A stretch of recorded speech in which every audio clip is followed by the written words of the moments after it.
আসসালামু আলাইকুম। গোলসেন্স গ্রুপে আপনাকে আবারও স্বাগতম। আমি সাব্বির আছি আপনাদের সাথে এবং আমি কোথায় আছি আপনাদেরকে তো গেস করতে খুব একটা কষ্ট হওয়ার কথা না। পিছনে এই চমৎকার সমুদ্র এবং সূর্যাস্ত দেখা যাচ্ছে। হ্যাঁ, আপনি ঠিকই ধরেছেন। এই মুহূর্তে আমি উপস্থিত আছি কক্সবাজারের ইনানিতে। এত মনোমুগ্ধকর পরিবেশ ইনানি ছাড়া পাওয়া খুব দুষ্কর। এবং আপনারা যারা গোলসেন্স গ্রুপের সাথে আছেন তারা অনেকেই জানেন গোলসেন্স গ্রুপের একটা চমৎকার প্রজেক্ট হচ্ছে বে মেরিনা ইনানিতে। আজকে আপনাদের দেখাবো আমাদের ইনানি প্রজেক্ট। আমি যদি বলি এই রোডটা দিয়ে যদি আমি সোজা যাই, এখান থেকে কিন্তু প্রায় 30 মিনিটসের মতো একটা পথ আছে যদি আপনি সি পার্ল পর্যন্ত যেতে চান। সো অনেক বড় একটা রাস্তা। পেছনেই আপনারা দেখতে পাচ্ছেন বে মেরিনা ইনানি এবং এই মুহূর্তে আমাদের কিন্তু ফাউন্ডেশনের কাজ চলছে। গত সপ্তাহে আমরা কনস্ট্রাকশনের উদ্বোধন করেছিলাম এবং এই মুহূর্তে কিন্তু দেখছেন দ্রুত গতিতে এগিয়ে চলছে আমাদের কাজ।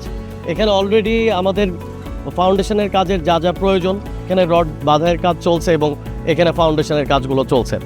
আপনারা যারা আমাদের ইনানির এই প্রজেক্টের 3D ভিউ দেখেছেন, এই ভিডিওতেও আপনারা এটা দেখতে পাবেন। ওই ভিউতে আপনারা দেখবেন সামনের দিকে আমাদের ভিলা ছিল এবং ভিলার পরে দূরে গিয়ে আমাদের একটা টাওয়ার বিল্ডিং আছে।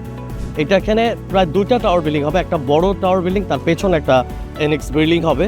সো এই ফাউন্ডেশনের কাজ কমপ্লিট হওয়ার পর আমাদের টাওয়ার বিল্ডিংয়ের কাজও কিন্তু শুরু হয়ে যাবে। বাংলাদেশের one of the best 7 star hotel তৈরি করছে গোলসেন্স গ্রুপ, যেখানে আপনি সামনে ভিলা, পেছনের টাওয়ার, চমৎকার প্রাকৃতিক পরিবেশ, সমুদ্র এবং সূর্যাস্ত সব একসাথে পাবেন একই জায়গায়। যারা এখন পর্যন্ত গোলসেন্স গ্রুপের প্রজেক্ট ভিজিট করেছেন, যারা আমাদের অলরেডি হিমছড়ির যে প্রজেক্টটা আপনারা ভিজিট করেছেন বেস্ট ওয়েস্টার্ন প্লাস বে হিলস, যেটা সফট ওপেনিং হয়ে গেছে, আমাদের কলাতলির যে প্রজেক্ট বে স্যান্ডস, এটা লাক্সারিয়াস একটা প্রজেক্ট হচ্ছে 5 তারকা মানের, এবং এবার গোলসেন্স গ্রুপের আরেকটি চমৎকার 7 স্টার মানের হোটেল বে মেরিনা। আপনার জন্য ওয়েট করছি আমরা। যারা এখনও আমাদের বে মেরিনা প্রজেক্ট ভিজিট করেননি তাদের সবাইকে বে মেরিনা প্রজেক্ট ভিজিটের আমন্ত্রণ জানিয়ে আমি সাব্বির আপনাদের সবার কাছ থেকে বিদায় নিচ্ছি। আল্লাহ হাফেজ।